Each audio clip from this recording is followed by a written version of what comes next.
Check your calendars. With less than 1 week until Donald Trump takes office, confirmation hearings for his administration picks are now in full swing. Today, 6 of Trump's choices went before Senate committees to face questioning. That group included potential Attorney General Pam Bondi and potential Secretary of State Marco Rubio, as well as Russell Vought, Trump's choice to run the Office of Management and Budget. But Bondi's hearing was perhaps the most closely watched today. The former Florida Attorney General is also a one-time lobbyist and a staunch Trump ally. Well, today she faced questions from Democrats just how far she would be willing to go for her boss and about possible pardons for January 6 defendants. Check this out. So will it be your advice to the president, Mr. President? I know you said you want to issue hundreds of pardons on day one. Will it be your advice to the president? No, Mr. President, I need to go over them on a case-by-case basis. Do not issue blanket pardons. Will that be your advice to the president?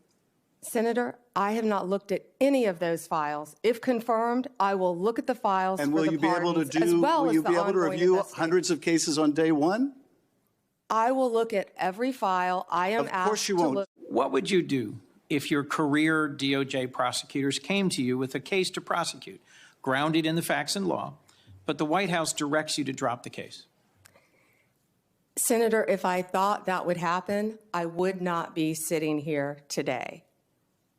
That will not happen. Will not happen.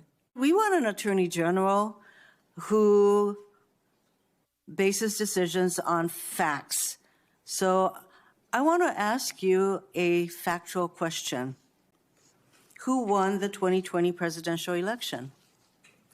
Joe Biden is the president of the United States. Ms. Bondi, you know that there is a difference between acknowledging it and, I can say that Donald Trump won the 2024 election. I may not like it, but I can say it. You cannot say who won the 2020 presidential election.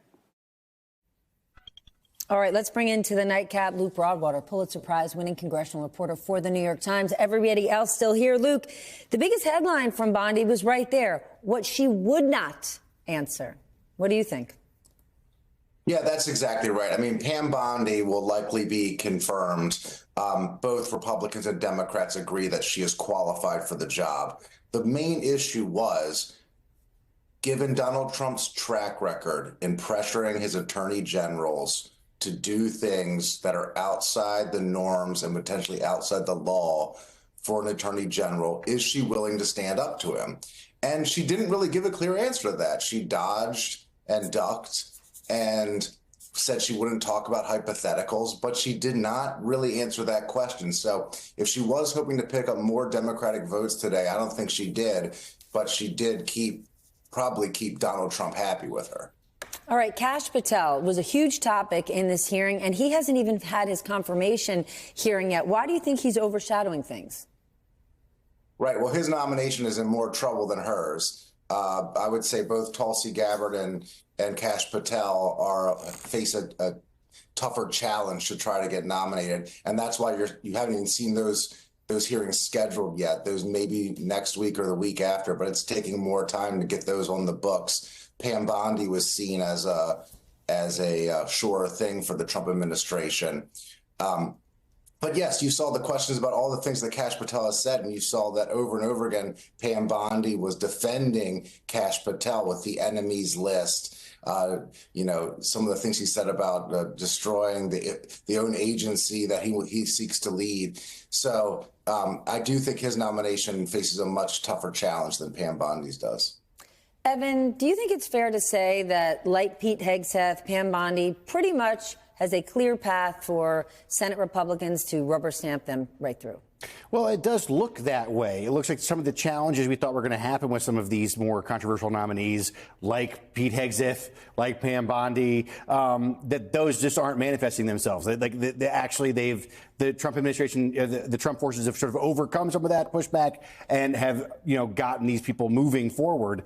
What's interesting is sort of the jobs they're about to get. I was talking to my colleague at Notice, Jose Pagliari, who covers DOJ for us, and he pointed out this thing that a new senator from California, Adam Schiff, said to Pam Bondi in this whole hearing, talking about, look what happened to Jeff Sessions. Look at what happened to other people that work for Trump in this position. One day, they're going to come for you and they're going to ask you to do something that you really don't want to do. And what's going to happen? And what are you going to do? That like, you prepare yourself. This is going to happen to you. And so it's an interesting sort of moment that we're in, where like it does seem like right now things are going pretty well for these people, but pretty soon they have to actually do these jobs in this administration with the pressure, especially at something like DOJ. And it's just it's a very difficult position to be in, and has been in the past. Jeffrey Beauregard Sessions went to the mat for Donald Trump, and I can't imagine he will be anywhere near the inauguration festivities next week. I want to talk to you, though, about Russell Vought, okay? He wants to be the head of OMB, right? Office of Management, basically, and Budget. This is not a position that is high profile. It's not coveted. It's not sexy or cool. However, this guy has made it abundantly clear he wants to shrink the federal government and give the president a lot more direct control over federal funding. Given what this guy wants to do and is clearly broadcasted, should we be paying a lot more attention to him? Of course we should, right? I mean, and how is Russ? Yeah, but like OMB director is not somebody that people are like, what's he up to today? But shouldn't we? I don't know. Peter Orszag made it pretty sexy back in the day. I mean, only a former investment banker from Lazard would say that. You see that, Peter? All right, Peter. Shout out to Peter. Look, I mean, how's he gonna work with the great Elon Musk, who's also focused on and what if Vivek becomes senator of Ohio? Is Doge going down the tubes at this point? Is Russell Vought going to... If Vivek goes and becomes a senator in Ohio, that's just Elon Musk realizing... Oh, Elon's going to do it all himself now? Yes, because nobody wants to be a co-head of anything. There can never be two bosses. You were a banker. Yeah, Goldman Sachs used to have co-heads. One wins in the end. I will say that this Russ Vought thing that you're mentioning, this OMB thing, this is like the actual point of where the people, we talk about Project 2025, like the really real changes that they want to make are coming through this guy. This is the people that want, they want to reschedule, that's what they call it, federal employees and fire them for not being loyal enough. Like, if we start to see some of the things that Trump has promised actually start to happen deep inside the government, it will happen through guys like Russ Vought. And that's what I've been saying, that, even if you forgot about what was chaotic during the Trump term 1, Trump 1.0, even if that continues into Trump 2.0, chaos in some ways is the currency. There's sort of a misdirect or redirect. You're focusing on the palace. We're right to do it, but there's this focus on the palace intrigue. But underneath all of that, there are people that funded Project 2025. They have a vested interest in making sure that everything in those 900 and some odd pages gets implemented. And the OMB, for people who've been in government and for political junkies, OMB is an incredibly important position, because line by line, budget item by budget item, things are going to get funded or defunded. And that's where we have to focus a lot of our attention. But the American people are going to see all of those things, right? Like, let's just say Donald Trump gets all of these people through, many of which might not be qualified for the jobs. Then they're going to have to do these enormous jobs with huge responsibility that they're not qualified for. And beneath them are government employees who have been in these roles for decades and decades and decades. And it'll be abundantly clear of all of these administration officials can't do their jobs.